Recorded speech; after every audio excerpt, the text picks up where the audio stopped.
गाओ, फिर से गाओ ये वाली लाइन। लइकन के का हाल बताई, अब कहल ना जात बा। गाजा दारू बिस्की बियर में बितत दिन रात बा।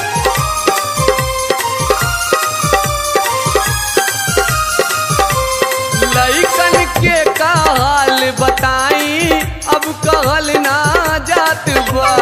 गाजा दारू बिस्की